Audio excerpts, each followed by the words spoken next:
Hi everyone, welcome to our YouTube channel Only Mathematics Nothing Else. Today we will discuss about chapter 1, that is set. We will specifically discuss about sets and their representation. So before starting that, I would like to introduce what is set. So actually the theory of set was developed by German mathematician George Cantor.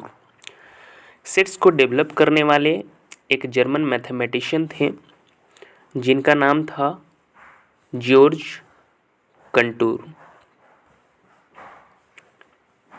1845 में उनका जन्म हुआ था and death जो था वो 1918 में हो गया था। He first encountered set while working on problem on trigonometric series. First encountered set के बारे में उन्हें तब जानकारी मिली जब वो प्रॉब्लम्स ऑन ट्रिगोनोमेट्रिक सीरीज पे काम कर रहे थे। नेक्स्ट इसके रिप्रेजेंटेशन के बारे में हम देखते हैं। एज ए डेफिनेशन सेट को यदि डिफाइन करना चाहें तो सेट जो है well defined collection of object है। A set is well defined collection of objects. ये एक कलेक्शन है डिफरेंट ऑब्जेक्ट्स का। एज फॉर एग्जांपल हम देखते हैं, यदि बोला जाए odd natural numbers less than 10, odd natural numbers less than 10, तो उसमें डिफरेंट नंबर्स आएंगे लाइक एज 1, 3, 5, 7, 9। तो ये सब कलेक्शन ऑफ ऑब्जेक्ट हैं, that is why it forms a set. In the same way English alphabet में वॉवेल्स को यदि बोले तो वॉवेल्स में आएंगे ए, ई, आई, ओ, यू। तो ये भी सेट्स फॉर्म करते हैं।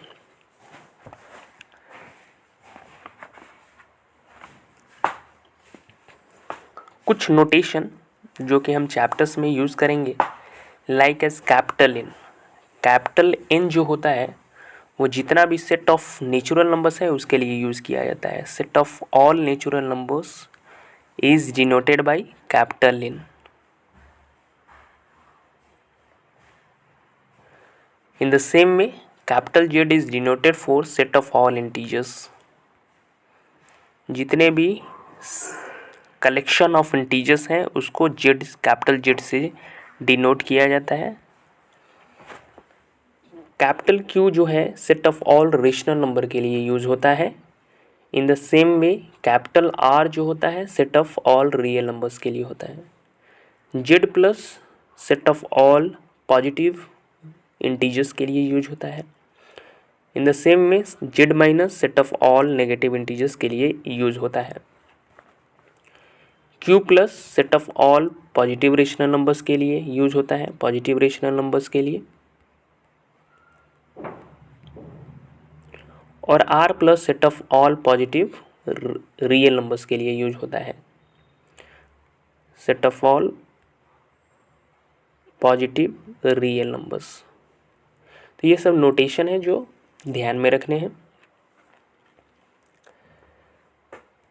कुछ बातें और ध्यान में रखनी है like as if A is an element of a set A. यदि कोई एक ए एलिमेंट है जो कि सेट ए में है, सेट ए में कोई डिफरेंट एलिमेंट्स होंगे तो उसका एक एलिमेंट ए है, तो इसको यदि डिनोट करना हो, इसको लिखना हो A belongs to A, A belongs to A, तो उसके लिए एक ग्रीक सिंबल होता है उसका हम लोग यूज़ करते हैं जिसको एप्सिलॉन बोला जाता है।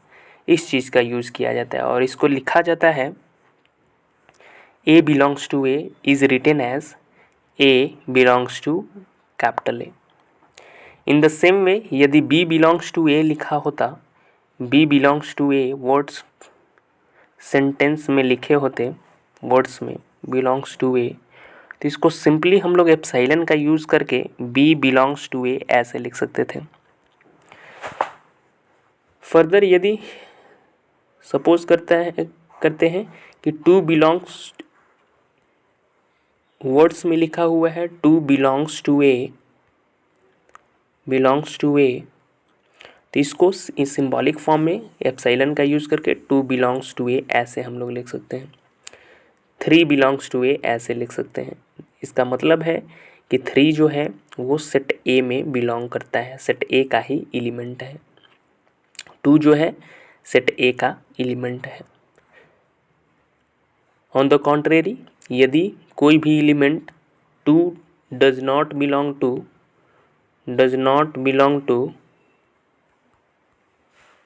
बिलोंग्स टू ए, तो उसको रिप्रेजेंट करना है तो टू एप्सिलॉन का सिंबल देंगे और उसको कट कर देंगे, नॉट बिलोंग्स टू ए, ये नॉट बिलोंग्स टू का सिंबल है।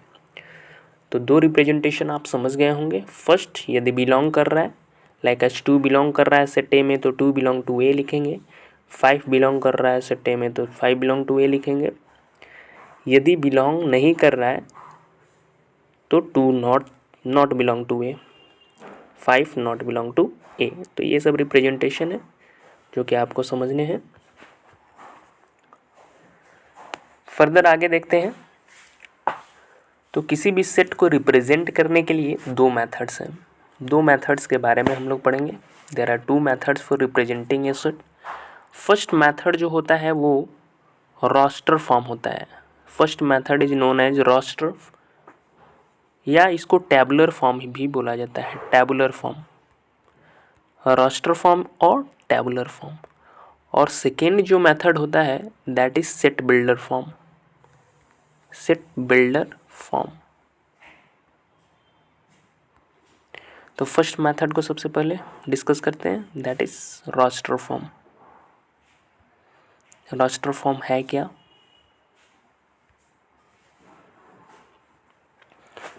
Suppose we have set of all vowels in English alphabet. Set of, first example लेते हैं, set of all vowels in English alphabet, जिसमें एलिमेंट्स हो जाएंगे ए, ई, आई, ओ, यू। तो इन एलिमेंट्स को यदि रोस्टर फॉर्म में लिखना है तो सिंपली करली ब्रैकेट से इसको इंक्लोज कर देने होंगे, ए और कॉमा से सेपरेट कर देने होंगे, ई, आई, ओ, यू। ये जो रिप्रेजेंटेशन हुआ इसी को रोस्टर फॉर्म बोला जाता है। फर्दर एग्जांपल और भी देखते हैं।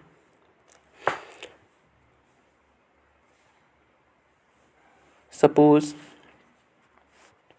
Set of all natural numbers which divide 42 लिखना है। सेकेंड जो है set of all natural numbers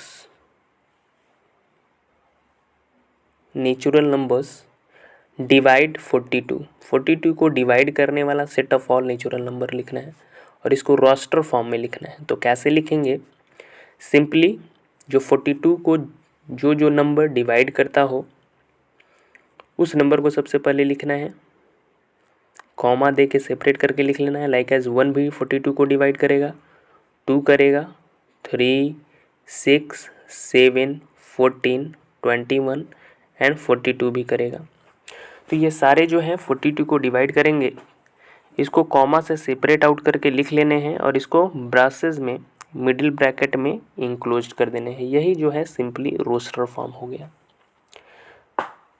तो किसी भी एलिमेंट्स को, कलेक्शन ऑफ ऑब्जेक्ट्स को हम सेट को रोस्टर फॉर्म में लिख सकते हैं और या टेबुलर फॉर्म में लिखा जा सकता है।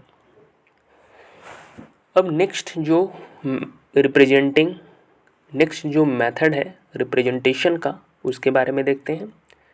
सेकेंड जो मेथड है वो है set builder form of representation of set builder form.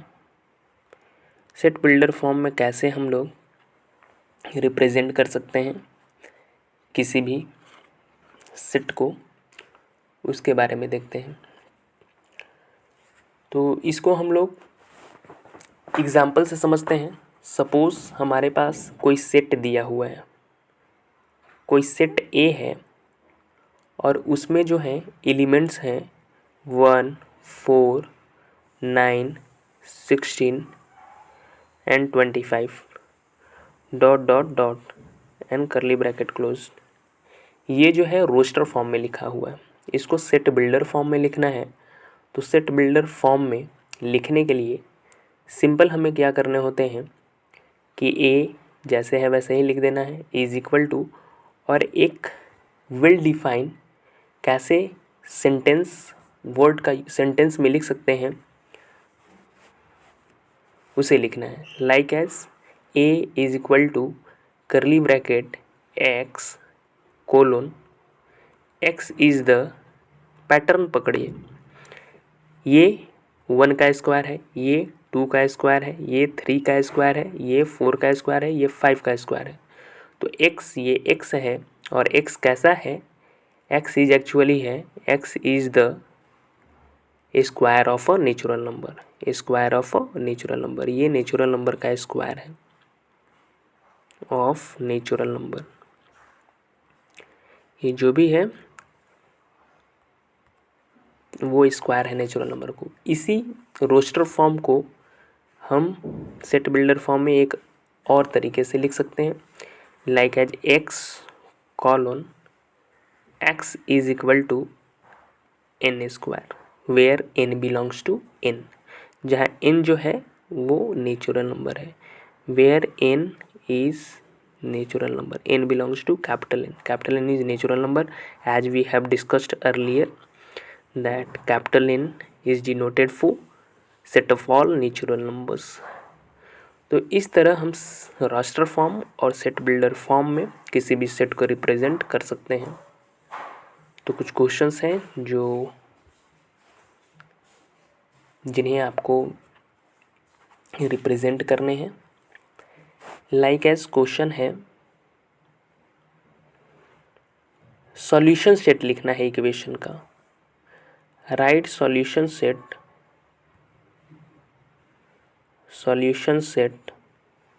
Of equation दिया हुआ है, उसका सॉल्यूशन सेट आपको लिखने हैं। और इक्वेशन जो है X square plus X minus 2 is equal to 0, और इसको रोस्टर फॉर्म में लिखना है, रोस्टर फॉर्म में। तो कैसे रोस्टर फॉर्म में लिखा जा सकता है, तो क्वेश्चन को आप नोट डाउन कर सकते हैं और इस क्वेश्चन को प्रैक्टिस कर सकते हैं। तो इसे रोस्टर फॉर्म में लिखने के लिए सबसे पहले दिए हुए इक्वेशन को सॉल्व करना होगा। क्वाड्रेटिक इक्वेशन है, क्वाड्रेटिक इक्वेशन को सिंपली फैक्टराइज करेंगे तो ये फैक्टर फॉर्म में x minus 1 and x plus 2 के फॉर्म में ये ब्रेकअप होगा। और ब्रेक होने के बाद यहाँ से हम लोग x का वैल्यू फाइंड आउट कर सकते हैं, that is x equal to 1, 2 minus 2। x का जो वैल्यू आएगा वो 1, माइनस 2 आएगा। अब इसी को रोस्टर फॉर्म में यदि हमें लिखना है तो रोस्टर फॉर्म में सिंपली हम लिख सकते हैं, रोस्टर फॉर्म में लिखने के लिए सिंपल हम इस सॉल्यूशन सेट को ऐसे लिखा जा सकता है। ब्रासेस को स्टार्ट करना है 1, 2 लिख देने हैं और ब्रासेस को क्लोज कर देने हैं। तो ये रोस्टर फॉर्म में हो गया। तो इन द सेम वे हम लोग कन्वर्ट कर सकते हैं। लाइक एज यदि रोस्टर फॉर्म में दिया हुआ है तो उसे सेट बिल्डर फॉर्म में लिखा जा सकता है, एंड सेट बिल्डर फॉर्म में लिखा हुआ है तो उसको रोस्टर फॉर्म में लिखा जा सकता है। तो ये basic concept I hope clear हो गए होंगे।